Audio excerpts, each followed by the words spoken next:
सार्थक तब होगा जब गुरु से भक्ति सूत्र समझ करके, युक्ति जान करके और ध्यान करेंगे, जिसके लिए भगवान राम उपदेश किए। उपदेश में क्या सुन रहे थे? पाठ के क्रम में भगवान राम जो त्रेता युग में सारे मानवों को उपदेश किए थे, उस उपदेश को पढ़ करके पाठ के क्रम में सुनाया गया। अब जो भगवान राम कहे तो मानव उसको नहीं माने और अपने आप को भगवान राम का भक्त बतावे। किस तरह का भक्त?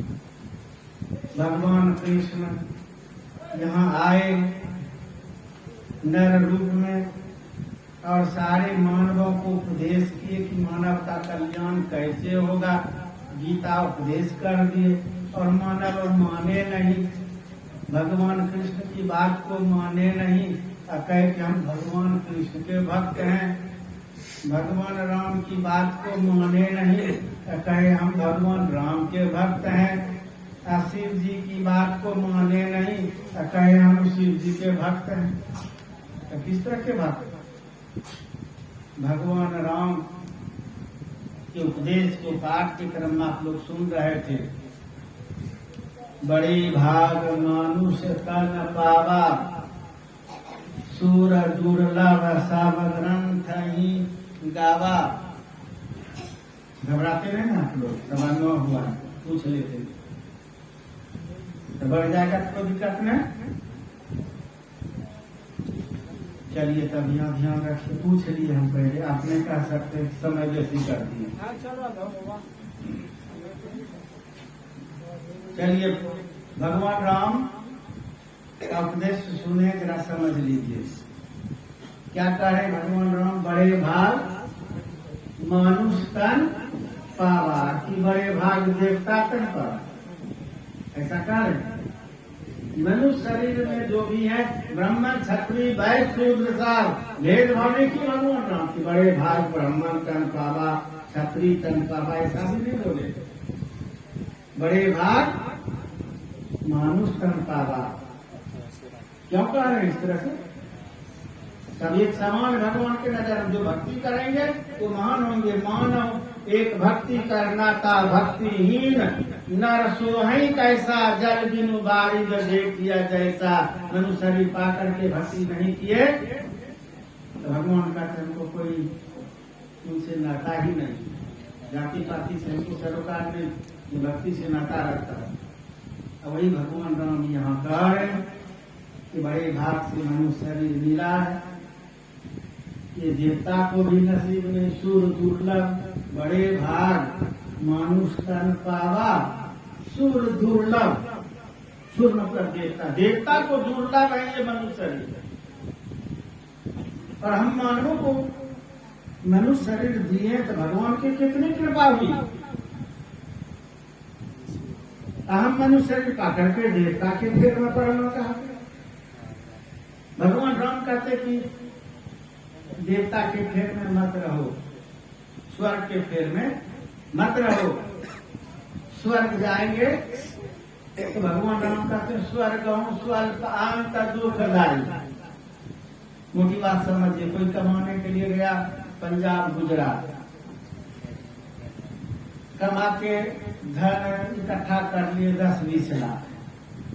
तो जब तक आपके पास में 10-20 लाख है तो चकाचक बैठ करके चलेगा, हलवा पूरी खूब खाएंगे और ताश खेलेंगे, क्योंकि पहले का है कमाया हुआ। तो कब तक ये सुख? जब तक वो लाख है तब तक। लाख झड़ जाता तो फिर कोदाली हल लेके खेत नहीं, फिर गुजरात पंजाब सदा सुख मिलेगा।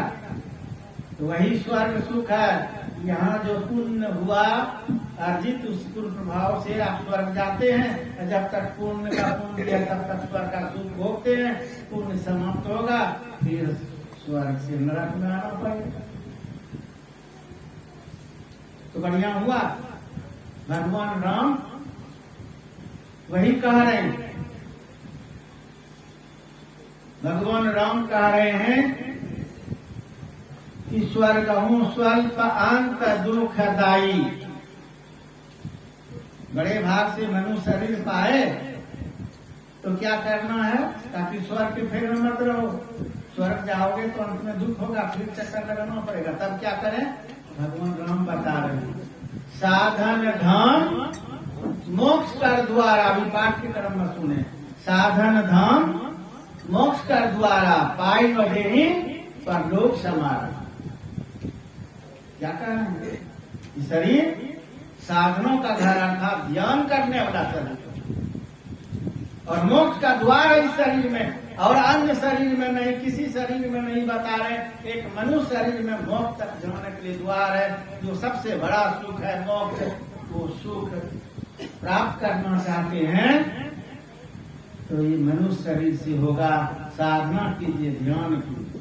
तो भगवान राम का इशारा क्या हुआ, बार भटकाने का, ध्यान करवाने का, ध्यान कीजिए। और ये तो भगवान राम कह रहे हैं। भगवान कृष्ण क्या कह रहे हैं गीता में, जैसा भगवान कृष्ण के उपदेश पर भी चिंतन हो जाए। ये तो भगवान राम का उपदेश कि मनुष्य शरीर पाए हो, बर्बादी हो, देवता को भी नसीब नहीं होता और आपको नसीब हुआ है। ये शरीर मोक्ष वाला है, साधना कीजिए और मोक्ष प्राप्त कीजिए। यहीं से मोक्ष तक आप जा सकते हैं। और ये शरीर गंवा देंगे, अन्य शरीर में चले जाएंगे तो फिर मोक्ष तक रास्ता जो लगी रहती वो रास्ता कट जाएगी, अर्थात अब मोक्ष नहीं प्राप्त कर पाएंगे। तो भगवान राम बताए। अब भगवान कृष्ण क्या करें, आप गीता के 9वां अध्याय को पढ़िए। भगवान कृष्ण कह रहे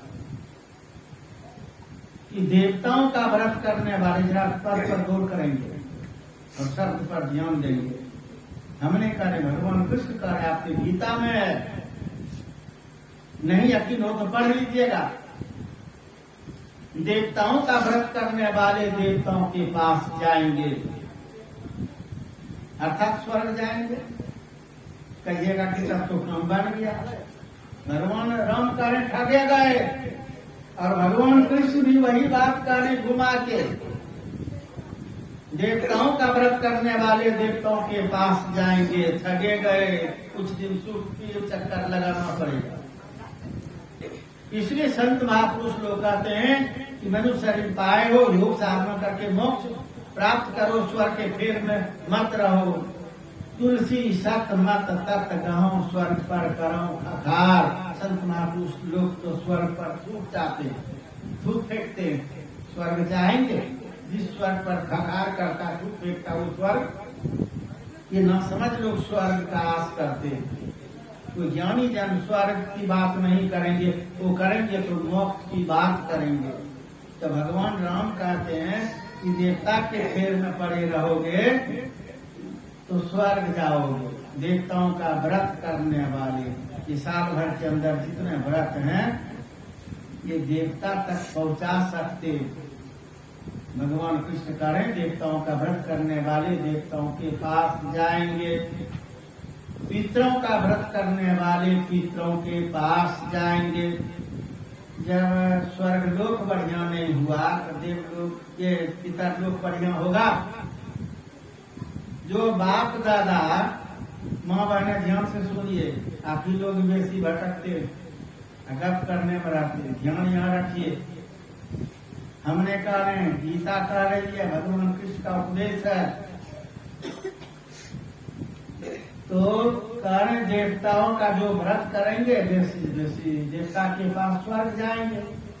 आप पितरों का व्रत करने वाले पितरों के पास, जो बाप दादा स्वर्ग भी नहीं जा पाए, भक्ति भजन कुछ भी नहीं किए, शुभ कर्म तो स्वर्ग भी नहीं जा पाए, नीचे रह गए, भटक रहे हैं।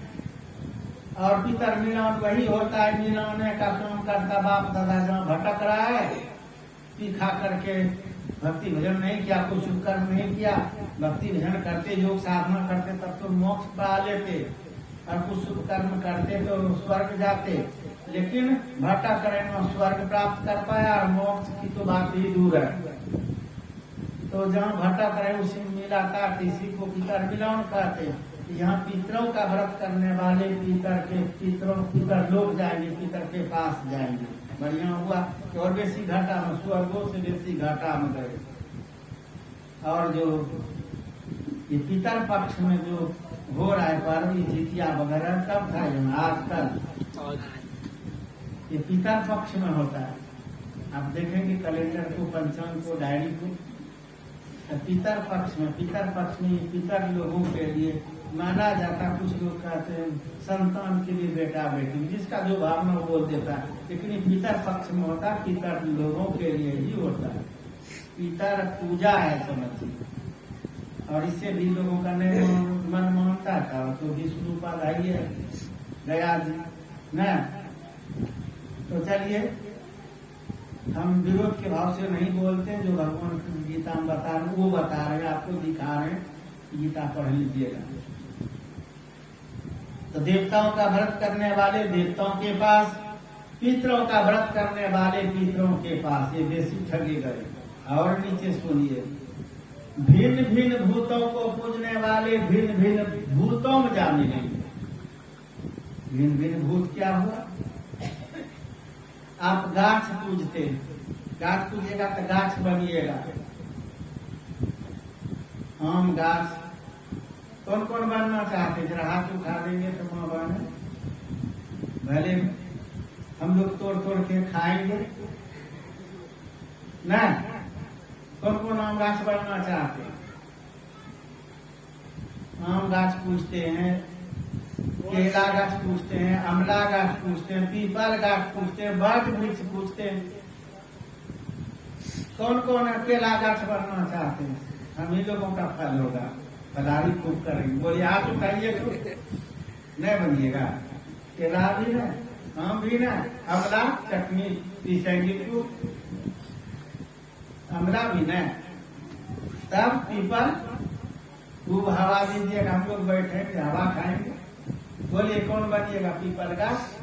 अब जब बुद्धि लोगों की मारी जाती है ना, विवेक खो जाता है ना, तो कर्म करने का क्या करने लग जाते हैं। क्या बट वृक्ष को पति मान लेता है, बड़े बट शब्द है ना, तो बट को पति मान लेता है।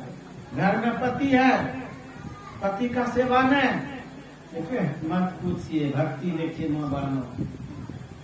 पंखा झेल रही है, बढ़ते गाछे को पंखा, अरे वो गाछे हवा देते, उसको क्या हवा दे? भगवान हंसते होंगे कि नहीं? यही पति सेवा। गाछ को पंखा झेल रहे हैं, आप तेल लेकर के जाती है माँ बने कटोरी में, जड़ सब नहीं बाहर हो जाता है, उसी में तेल मालिश है। पति का सेवा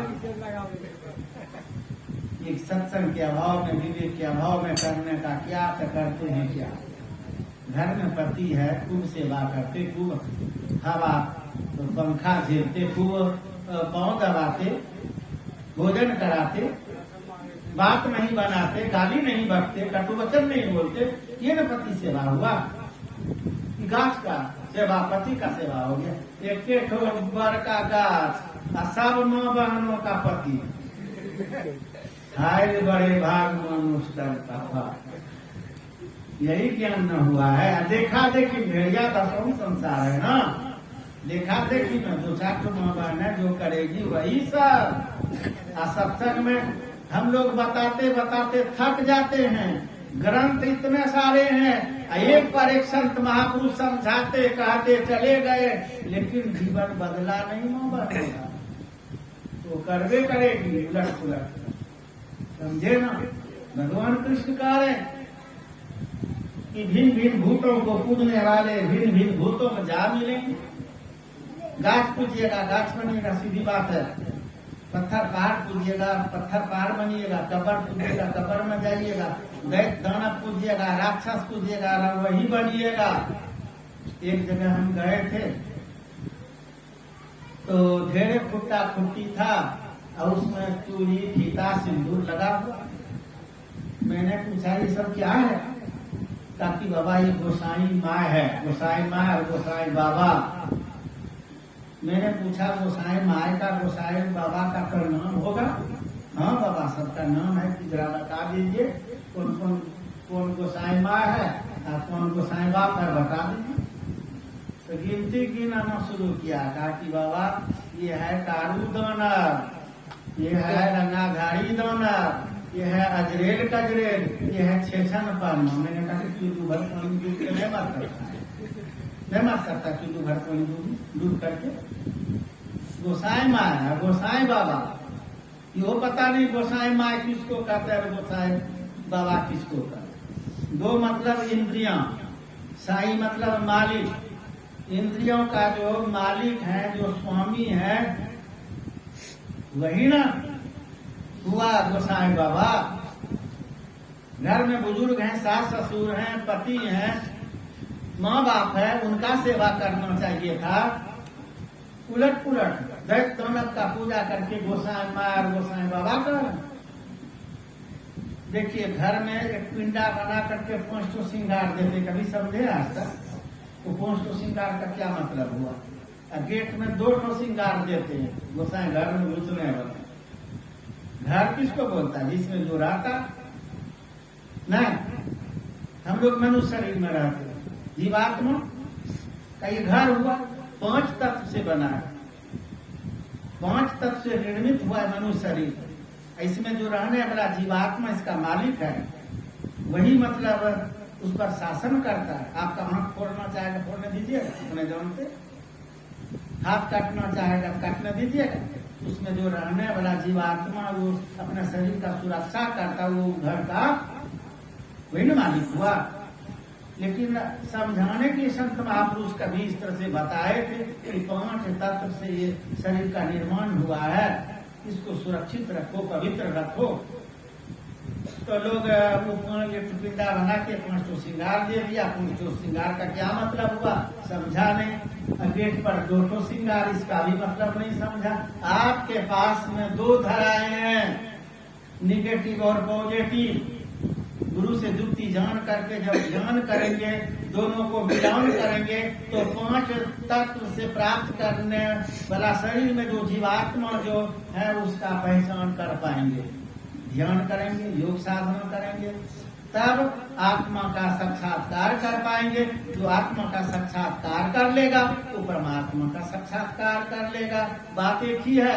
लोग कहते हैं परमात्मा को जानिए तो अपने आप को जान जाएंगे, कोई कहते हैं अपने आप को जानिए तो परमात्मा को जान जाएंगे। बात तो एक ही है। इधर से कहिए उधर से कहिए, घुमा के कहिए। तो ध्यान कीजिएगा, सबके पास में 2 धाराएं हैं, वही निगेटिव पॉजिटिव, दाई धार और बाई धार।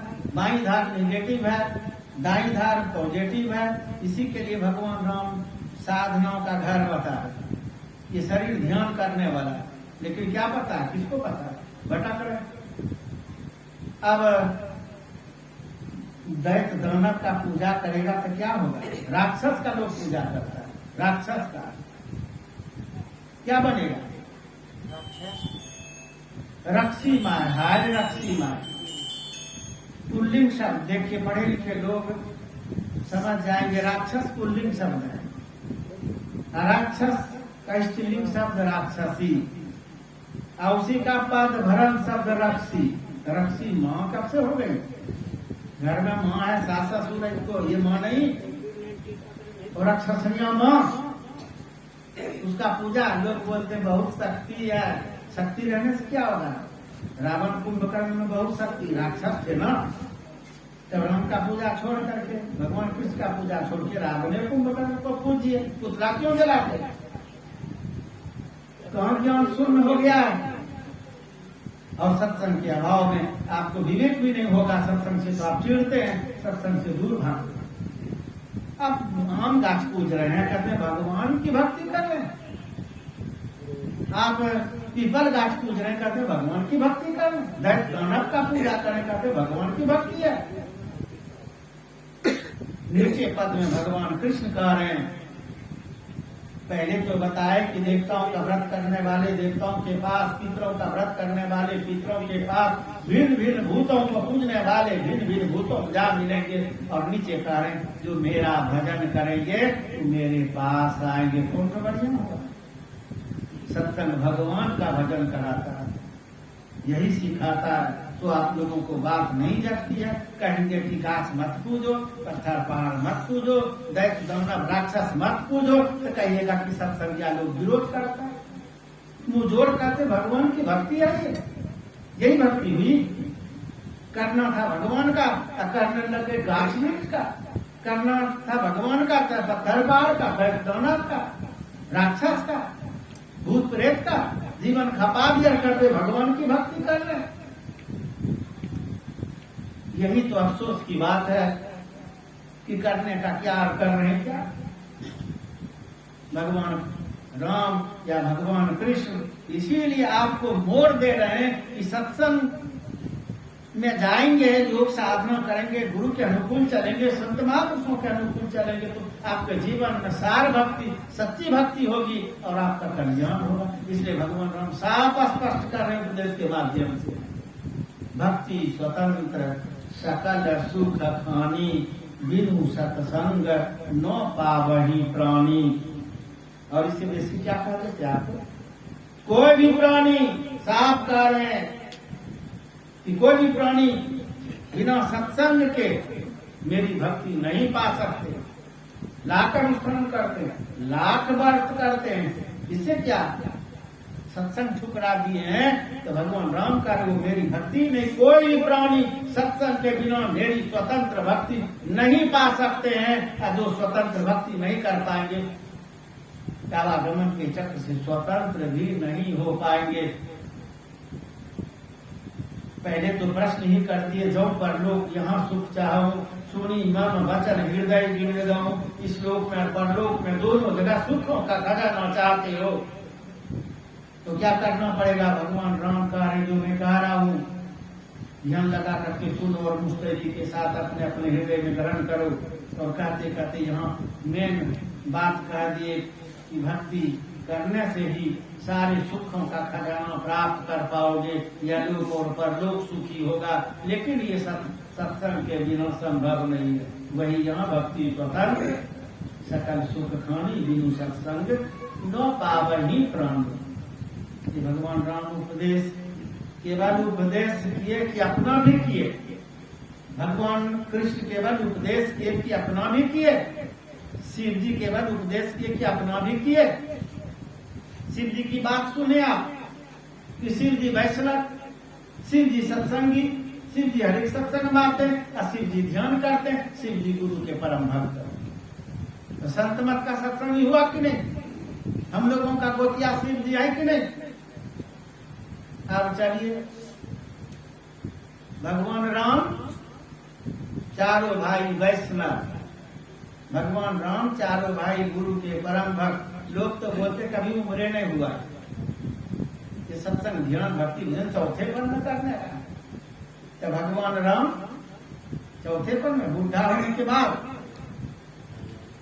छोटे छोटे थे चारों भाई, गुरु से जुड़ गए। उनके गुरु वशिष्ठ जी कुल गुरु, और एक गुरु विश्वामित्र जी, अध्यात्म गुरु अगस्त ऋषि। भगवान राम अपने आप को गुरु के हवाले कर दिए और सारा जीवन वैष्णव धर्म में पार किए। सत्संग करते थे चारों भाई बैठ के और ध्यान करते थे। ध्यान नहीं करते, गुरु से नहीं जुड़ते तो गुरु की महिमा बताते। करणधार सदगुरु दिन नावा, दुर्लभ साथ सुलभ करी पावा। उपदेश पढ़िए भगवान राम कि मनुष्य शरीर भवसागर पार जाने के लिए नाव है, लेकिन इस नाव का नाविक एकमात्र सदगुरु है। जिस नाव पर नाविक नहीं रहे, लोग बैठ जाए, नाविक के अभाव में झक मारेंगे, जीवन समाप्त हो जाएगा, नैया सरपथ के समाप्त हो जाएगी, लेकिन उस पर बैठने वाला नदी पार नहीं कर पाएंगे। कि मनुष्य शरीर समाप्त हो जाएगा गुरु के अभाव में, लेकिन भगवान को जान नहीं पाएंगे, भवसागर नहीं पार हो पाएंगे। ये भगवान राम का, इसीलिए भगवान राम पहले अपने आप को गुरु के हवाले कर दिए। गुरु जो बताए जुक्ति समझ बूझ करके खूब सत्संग और ध्यान किए, सो गुरु की महिमा, संत की महिमा, ध्यान की महिमा बता रहे। और भगवान राम के दो पुत्र लवकुश, अष्टम सोपान पर ये लवकुश कांड समझ में बात आएगी। छोटे छोटे बच्चे थे, आज सब बोलते हैं ना बुढ़ा हो करके चौथापन में। तो भगवान राम के दोनों पुत्र लघु छोटे छोटे बच्चे थे और वाल्मीकि जी से भिक्षा लिए और दोनों भाई बैठ करके सत्संग ध्यान करते थे और वाल्मीकि जी गुरु की कृपा से पावरफुल हुए, जो नाम रोशन कर पाए। तो भगवान राम खानदान सहित सत्संगी थे, ससुराल के लोग भी सत्संगी थे। राजा जनक वैष्णव, राजा जनक के गुरु अष्टावक और सारा जीवन सत्संग किए, सो विदे का लाभ योग साधना सत्संग करते थे। लोग बोलते राजा जनक का राज बढ़िया था। राजा जनक की दारू पीने वाले थे, मुर्गा खाने वाले, तो उनका राज खराब होता। राम राज स्थापित हो, नेता लोग बोलता चोरवा सब कि राम राज स्थापित हो, घोटाला करने के लिए जमीने मारता, कहेगा राम राज हो जाए। राम राज भगवान राम की घोटाला करते, दारू पीने वाले कि मुर्गा खाने वाले, सो उनका राज बढ़िया था। सत्संगी थे, संत महापुरुषों के अनुकूल चलते थे, सो उनका राज बढ़िया था। सतयुग में कहते राजा हरिश्चंद्र, राजा हरिश्चंद्र सत्संगी थे कि असंगी, इनका कहिएगा।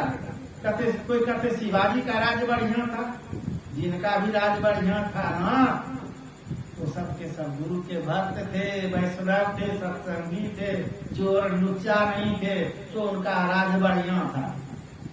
आज बढ़िया राज खोजते तो बढ़िया बनना पड़ेगा नेता लोगों को, मुर्गा छोड़ना पड़ेगा कि नहीं, दारू छोड़ना पड़ेगा कि नहीं, सत्संगी बनना पड़ेगा कि नहीं, तब ना राज बढ़िया होगा, लोगों को सुख मिलेगा। ये तो अपने फेर में सब रहते, बढ़िया राज बताता है, लोगों को धोखा देता है, बढ़िया राज बढ़िया राज, राम राज। पहले राम वाला कर्म करेगा तब तो राम राज ला पाएगा। तो मैं कह रहा था कि सब के सब खानदान सहित सत्संगी भगवान राम के, ससुराल वाले और यहाँ भी परिवार वाले सब सत्संगी। ये कौन बताइए ना, कौन दारू पीने वाले और गुरु के भक्त कौन नहीं थे, कौन नहीं मानते थे गुरु को, संत को, कौन सत्संग नहीं करते थे, सो तो बताइए। इतने सारे लोग ग्रंथ पढ़ते हैं, बताइए ना। और भगवान कृष्ण की बात करते हैं, तो भगवान कृष्ण जब जन्म लिए बचपन से गुरु से जुड़ गए, बचपन से भगवान कृष्ण वैष्णव अध्ययन करने वाले। अब देखिए भगवान कृष्ण, भगवान राम का फोटो देखिए तो ध्यान कर रहे थे, भगवान कृष्ण का फोटो देखिए ध्यान कर रहे हैं, शिव जी का फोटो देखिए ध्यान कर रहे हैं, हनुमान जी का फोटो देखिए ध्यान कर रहे हैं। और अब मानव की बुद्धि मारी गई है जो ध्यान का निंदा कर रहे हैं। अखुनवा बोलते मूर्खा सब, उनकी बुद्धि चौपट हो गई है। अखुनवा किनको, कौन अखुनवा नहीं है?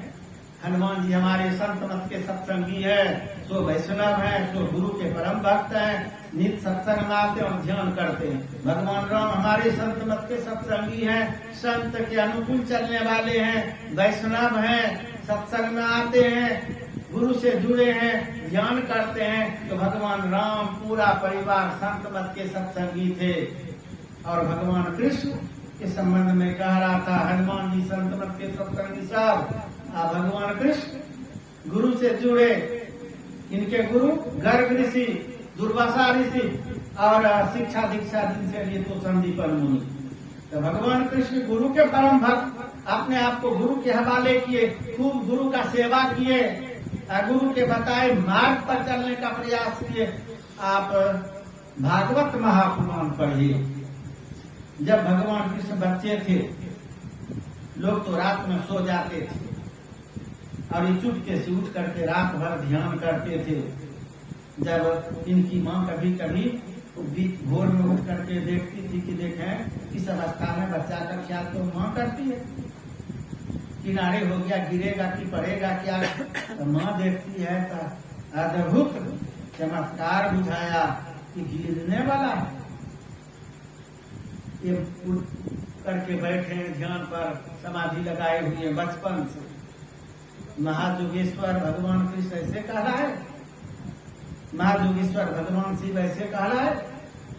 तो कहीं बताइए वर्णन है गंजा भांग ताड़ी दारू मांस मछली मुर्गा अंडा का भगवान के साथ?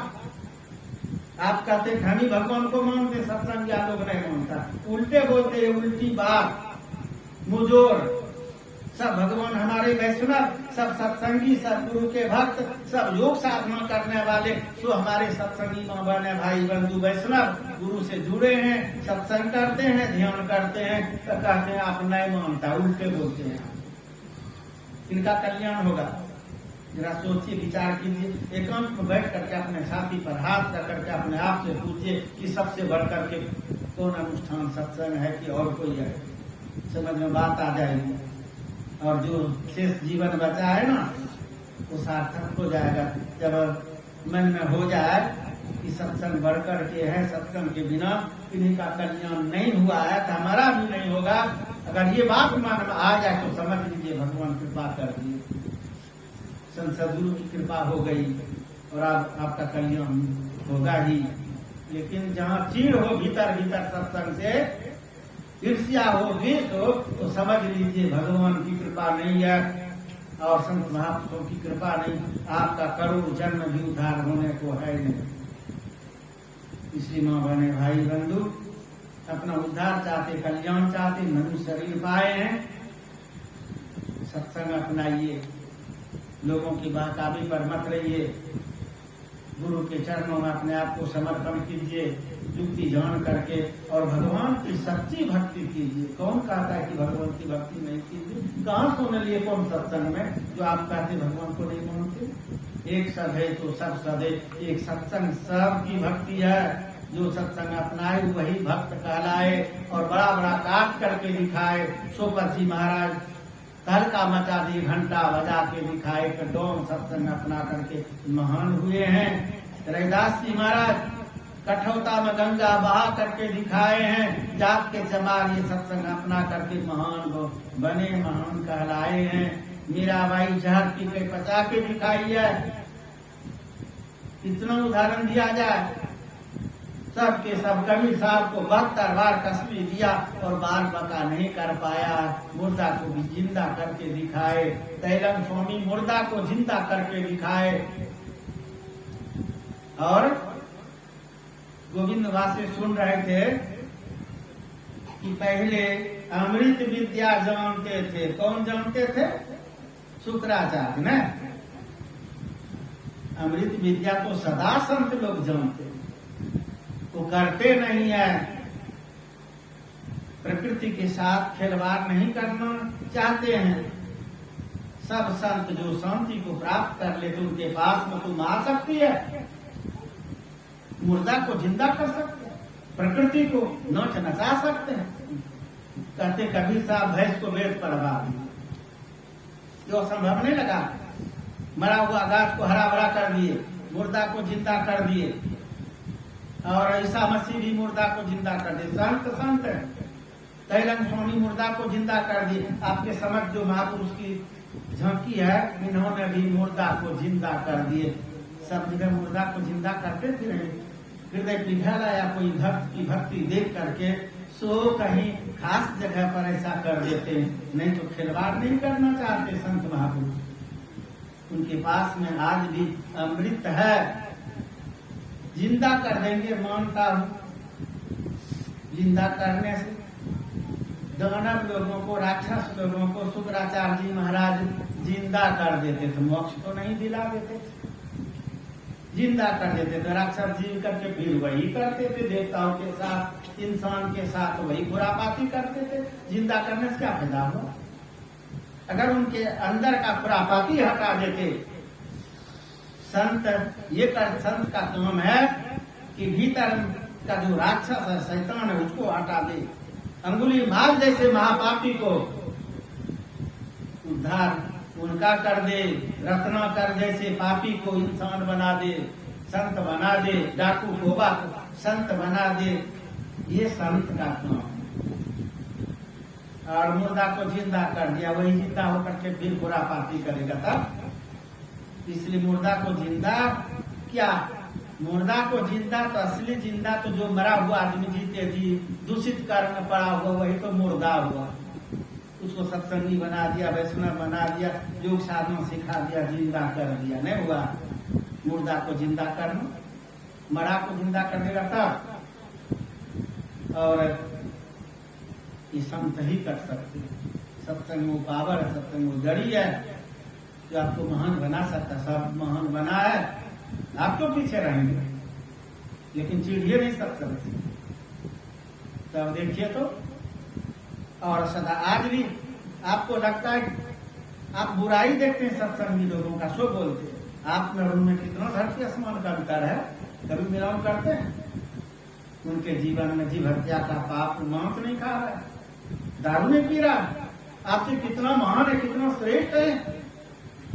और जो सत्संग से दूर है उनके जीवन में भयंकर भयंकर पाप, कितना जीव हत्या का पाप हो रहा है, कितना ये दारू चल रहा है, क्या क्या चल रहा है, नशा चल रहा है। नशा नाश किया है, किसी को छोड़ा नहीं। 56 करोड़ यदुवंशियों का नाश एक नशा से हुआ। रावण कुंभकर्ण की बात, 1 लाख पुत्र 1.25 लाख नाती, जा रावण घर दिया न बाती, खानदान में दीप जलाने वाला तक नहीं बचा। हमारे कबीर साहब कहते हैं, मांस मछलिया खात है, सुरा पान से हेत, सो नर जड़ से जाएंगे जो मूली का खेत। तो जड़ से उजड़ जाएंगे। और सत्संगी लोग उसी को जीव हत्या को छोड़ दिए हैं, त्याग कर दिए हैं, जिसके चलते खानदान से उजड़ जाता था। आपसे कितना श्रेष्ठ है। नशा आप नहीं चल रहा है, आपसे कितना श्रेष्ठ है। जो केवल सत्संग में मन बनाता है कि हम जुड़ेंगे, संत मत की बात करेंगे, कि हम संत मत में जुड़ेंगे, तो मन में भाव होगा तो 6 महीना पहले उनका 2 पाप, भयंकर पाप छूट जाएगा। केवल मन में भाव बनाने से कि हम संत मत में जुड़ेंगे, उनका 2 भयंकर पाप छूट जाएगा। और जो भयंकर पाप का इसको फल भोगना पड़ता, अब नहीं भोगेगा। 2 पाप, भयंकर पाप कैसे छूटेगा?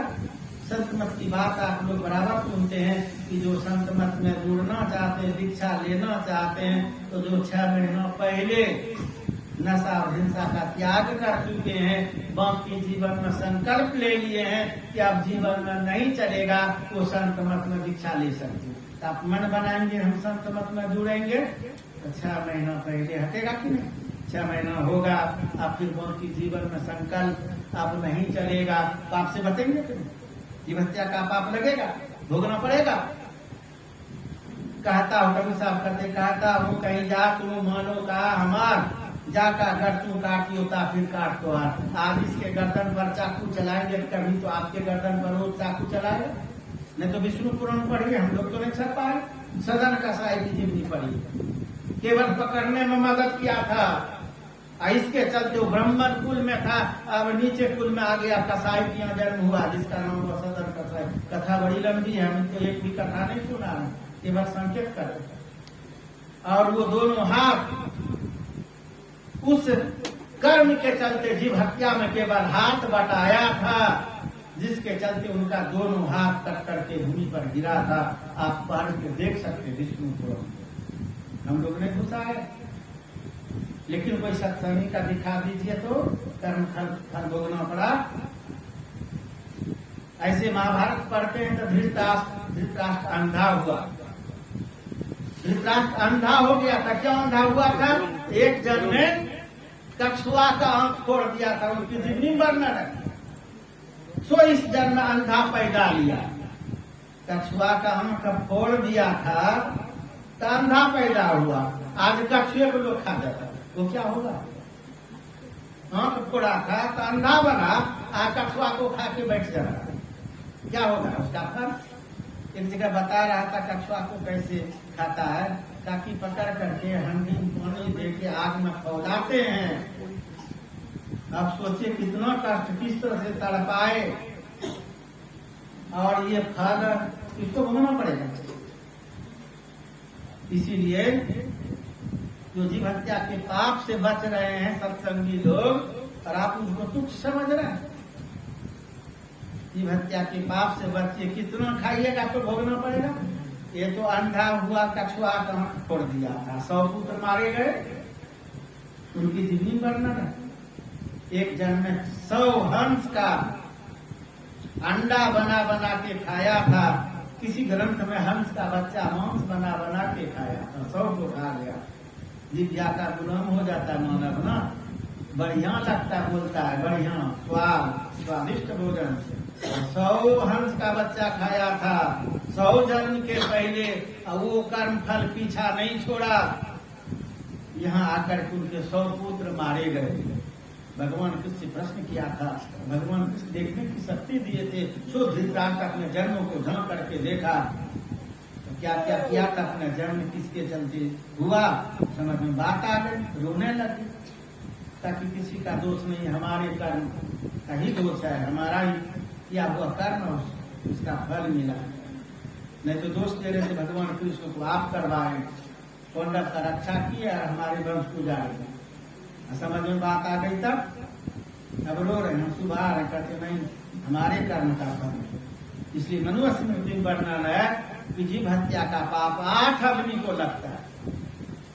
जो आदेश करता है कथा चलाने का उनको, जो कथा चलाता है उनको, जो टुकड़ा टुकड़ा करता है उनको, जो नापता है तोलता है उनको, जो खरीदता है उनको, जो बनाता है उनको, जो परोसता है उनको, जो खाता है खाने वाला को, तो सब पापों का बाप बताए।